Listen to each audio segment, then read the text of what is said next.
Hey, what's up guys? Welcome back to Social Studies class. Of course, you know this is your teacher, Mr. Clarke. Now, for today's lesson, we are going to be doing a past paper review.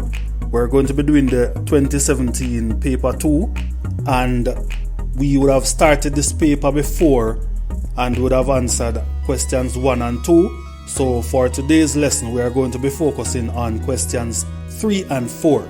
Right, we're talking about the questions that would normally come under sustainable development and use of resources and also regional integration, right? Now, before we get into today's lesson, we want to thank those persons who have been supporting the channel. Thanks to all my new subscribers, and we encourage those persons that are new to go ahead and subscribe right now, and please ensure that you leave us a comment at the end of the lesson to let us know what you think, right? So continue to like the videos and continue to share them with your family and your friends. All right, so the first question says, define the term labor force. Now, this is a pretty simple and straightforward question. Now, the answer that I would give to this is that the labor force are all the adults within a population that are employed or unemployed, right? Most persons are usually of the notion that the labor force are only those persons that are working, right? But that is actually not correct. The labor force consists of all persons that are employed and also those who are unemployed, right? So we move on to our second question. The second question says, give the names of the 2 industries that employed the most workers in 2012. Now, obviously, this question applies to the table that you just saw, so we will move back to the table in a while to look at the table and see how best we can answer these questions. And also, B2 says, give the names of the 2 industries that had increased employment over the period 2012 to 2015. So let us look back at the table and see how best we can answer these questions. Alright, so A, we're looking for 2 industries that shows the highest employment in 2012, and B, we're looking for the 2 industries that shows increase in employment for the period 2012 to 2015. Right, so for the first question, employment, the highest employment in 2012, we would look, of course, on the 2012 column to get our answer. Alright, so for 2012, manufacturing is showing 7,300 workers. Hotel services, is showing 14,400 workers. And the fishing industry is showing 4,000 workers, while construction is showing 6,000 workers. So the 2 obvious answers there are manufacturing and hotel services, right? Manufacturing with 7,300 workers and hotel services with 14,400 workers. Now let us move on to the next question. The next question is asking for the 2 industries that shows increase in employment for the period 2012 to 2015. Right, so all you need to do for this question is look on the 2012 column and the 2015 column to see the disparity, right? Because it is really asking for the industries that are showing increase in employment for the period 2012 to 2015, right? So for the manufacturing industry, in 2012 they had 7,300 workers. In 2015 they had 7,150. So that industry is showing a decrease in employment. Hotel services, 14,400 in 2012 and 13,600 in 2015. Again, that industry is also showing a decrease in employment. For fishing, 4,000 in 2012 and 4,400 in 2015. So fishing is one of those industries that are showing increase in employment levels. And construction for 2012 is 6,000, while in 2015 it is 7,750. So construction is another industry that is showing increase in employment for over the period 2012 to 2015. So therefore, the two answers for this question would be construction and fishing, right? The two industries that showed increase in employment levels are fishing and construction, right? So we move on. Give one possible reason for the employment pattern observed in the fishing industry over the 4-year period. So again, we will have to refer back to the table to see the pattern that has been observed in the fishing industry in order to answer this question. Alright, so in the fishing industry in 2012, they had 4,000 workers. In 2013, they had the same 4,000 workers, while in 2014, they had 4,100 workers, and in 2015, they had 4,400 workers. Right, so the fishing industry is basically showing an increase in workers, right? So basically the question wants you to answer, to tell rather, why is there an increase in workers in the fishing industry? Why is the fishing industry showing increase in employment, right? Now the answers that I've come up with are one possible reason for the fishing industry showing increase in employment is that there may have been a change in consumer pattern. The demand for fish may have increased and more persons could have gotten interested in fishing as a job, right? So you know that when consumer patterns change, people normally try to facilitate the change in consumer pattern, right? So if there is a change in the demand for fish, right? If more persons want fish to consume, then persons are going to try and capitalize on this and try to provide fish in return for an income, of course. So that is one possible reason. The other possible reason is that there could have been increased interest in fishing due to financial assistance from the government and other organizations, right? So it could have been a case where the government is now providing incentives for people who are entering into the fishing industry.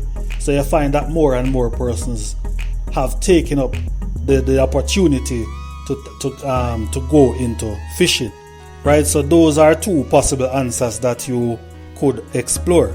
Now the second question says, suggest 3 ways in which hotel workers who are laid off at the end of the season can use technology to obtain legal employment. And the B part to that question, explain why each way suggested is likely to be successful. Alright, now these are the ways or the strategies that I've come up with. Create a website to do online bookings and reservations for travelers. 2, partner with the hotel to do advertising of the tourism products and facilities. And 3, create an online store to make and sell craft items. Now at this point, these are 2-part questions, so all you need to do is to outline your strategies.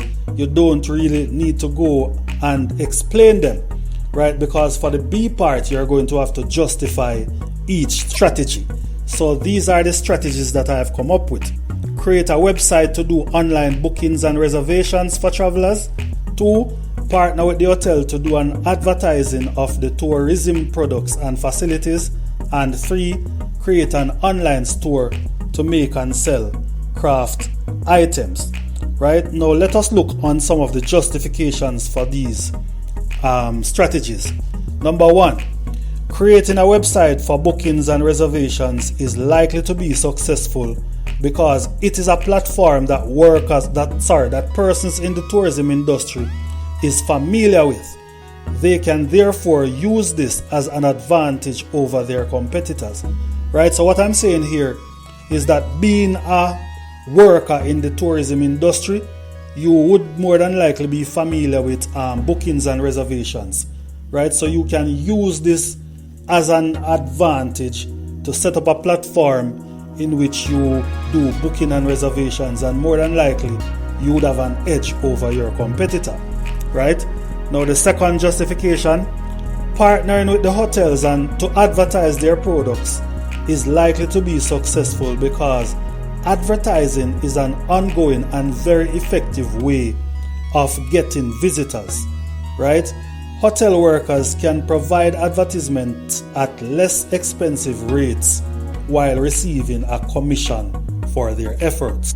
Right, so what I'm saying here is that being a worker in the hotel industry, you can really partner with the hotels to really advertise their products. The hotel owners would already know you, so you can really liaison with them to go enter into some partnership where you advertise their products, and in return you get a commission for your services. Right, now the third justification is that creating an online crafts store is likely to be successful because it is a hassle-free market that tourists would prefer as opposed to the harassment that they face by vendors on the street. Of course, we know that tourists, they like to buy their craft. However, most times they are harassed by the persons on the street who sometimes overcharge them for these items, right? So I am sure that they would appreciate, if there was somebody that they know and can trust that would offer these things online, right? So I'm sure that they would capitalize on this, and this would be a good venture for those persons who are laid off, so they can make an income in the interim. Alright, so we move on to the next question now. Regional integration. Now the heading, the road to Caribbean integration on an ongoing journey. Write an essay on the caption above. Begin by naming 2 stages that Commonwealth Caribbean countries have gone through in their efforts to achieve unity. State 2 factors that have promoted integration among the countries. Next, explain 2 ways in which CARICOM countries may benefit if they cooperate in the production of goods and the supply of services for the region. Suggest giving full details. 3 strategies the leaders of CARICOM countries may use to involve citizens in the regional integration process. Explain why each strategy suggested is likely to be successful. Now, this is a very loaded question, and these types of questions sometimes turn off students, right? Students do not like when you have so many components to a question. However, my advice to you is to break down the question before you attempt to start your essay, because it is really an essay that you're writing, right? And if you should refer back to your lessons, you would realize that most of these components are basically topics that you would have done under regional integration, right? So I'm just going to help you in terms of breaking down the questions and really coming up with the content, the answers that you would really use to put in your essay, right? Now, the first part of your question really asks for the stages of regional integration, right? We're talking about, for example, the West Indies Federation, CARIFTA, CARICOM, OECS, that's the Organization of Eastern Caribbean States, ACS, Association of Caribbean States, and the CSME, Caribbean Single Market and Economy. These are the attempts at unity that CARICOM countries would have entered into, right? So don't be confused. These are the answers that you would really put in for that section, right, or for that part of the question.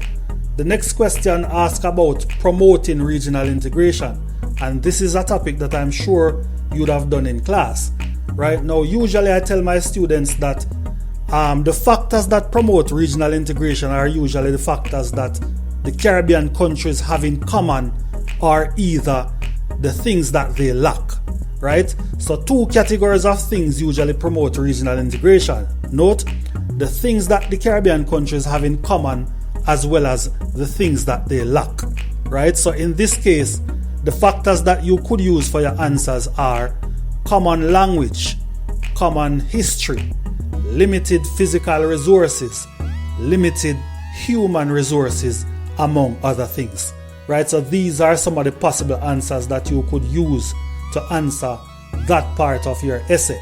Now, the third part of the essay asks for the benefits of regional integration, right?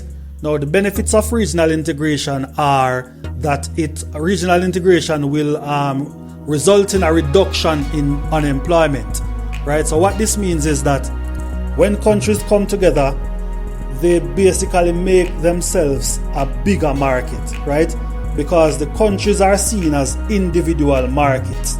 Now, if the countries should combine and integrate, then unemployment would be reduced because persons within the Caribbean or within member states would have a broader base on which to search for employment, right? So a person in Jamaica, for example, would no longer only look for employment in Jamaica, but they would also look for employment in other Caribbean countries, right? So if you cannot find employment in your country, there is a possibility that you may find it in another Caribbean country. Basically, that would reduce unemployment in the individual countries, right? Another benefit is that regional integration results in the free movement of goods and services, right? So when you come together, you are able to move goods and services more freely, because one of the reasons why Caribbean countries integrate is to establish free trade, and free trade really means removing the barriers to trade, right? So goods and services may be moved about among Caribbean countries more freely. Another benefit is that you have increased the market size of the region, right? And this is better for competition, because as individual countries, it is really difficult for you to compete against like the European Unions or the individual countries within Europe or North America. So when you come together, you increase the size of the Caribbean, really, right? Or you operate as a region and not as an individual country. So your market size would have been increased, right? Also, another benefit is that it results in a reduction in the inequality of wealth distribution, right? So basically what I'm saying here is that integration will remove the notion of some countries having more wealth than some, right? Integration will basically allow for equal investment opportunities, right? So if all countries are offering the same opportunities for or to overseas investors, then there is a possibility that the poorer countries can maybe increase in wealth or improve in wealth, and match up to the countries that are considered to be the richer countries, right? So those are some of the benefits of regional integration. Now, as it relates to the strategies to involve citizens in regional integration, these are some of the strategies that may be employed. Educating citizens about the objectives and benefits of regional integration. 2. Assisting local producers to improve the quality of their products. And 3. Honoring policies that are developed by member states. Right, so we're talking about what the government can do to involve the citizens in regional integration. And please remember, at that stage, you don't really need to explain your strategies, because there is going to be part B where you will have to justify each strategy. So these are the justifications. For number 1, when citizens are educated about the objectives and benefits of regional integration, they will be motivated to be a part of it, as they will realize the challenges faced by the region and the necessity of integration. Right? So basically what I'm saying here is that when the citizen becomes aware of the challenges that the region face, the challenges that the individual countries within the region face, and they are also made aware of the benefits of coming together, they will be more willing to be a part of regional integration, right? Number 2, if local producers receive assistance to develop the quality of their products, they will get more support from customers within the region. Right? I think a big problem that producers face, local producers, is that the quality of their products are sometimes not up to standard. And as a result of that, you find persons in the Caribbean preferring to shop overseas, preferring to shop online and make use of products outside of the Caribbean. Right? So if these producers get assistance from the government in terms of developing the quality of their products, then the local population, will make use of the products that are available to them in the Caribbean. Right? And the local producers would really stand to benefit from this. Right? So the third justification, when citizens realize that their respective governments are honoring the policies that were agreed on by the other countries, they themselves will become more receptive to the idea of integration. Right? So this is really modeling a behavior so that, your followers or the citizens can really follow you. So if the citizens of the respective countries realize that, the prime ministers, the leaders of the nation, the government, they are honoring the policies, then of course they will be more receptive of, integration, the process of integration. Right? So these are the strategies and the justifications that I've come up with. That is where we're going to stop for today. I really hope that you would have learned something from today's class, and I will see you in the next class.